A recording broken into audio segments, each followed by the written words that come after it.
Oggi ci troviamo vicini al passo del Brennero. La nostra meta è il Rifugio Genziana, temperatura meno 11, quindi è bene partire subito.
Siamo adesso arrivati a un piccolo gruppo di malghe e manca ancora mezz'ora per raggiungere il Rifugio Genziana. Il panorama si sta facendo interessante.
Ed eccoci arrivati al Rifugio Genziana e con il rifugio abbiamo trovato anche un bel sole caldo. Bello anche il panorama. Ed ora siamo più che pronti per andarci a gustare un buon piatto.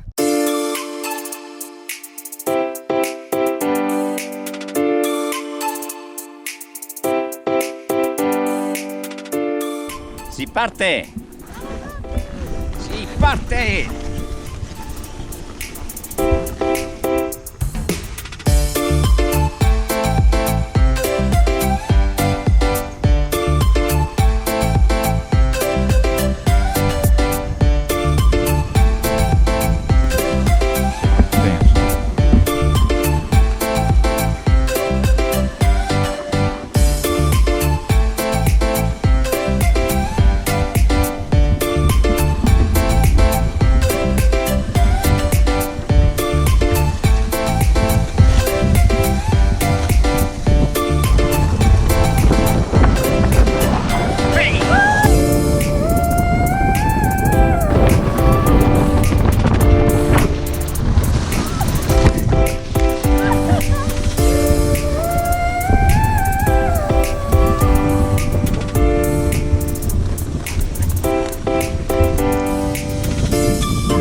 Ed eccoci arrivati al punto di partenza.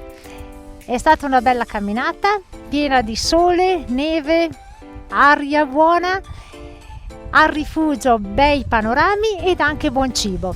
La pista, 2 parole sulla pista.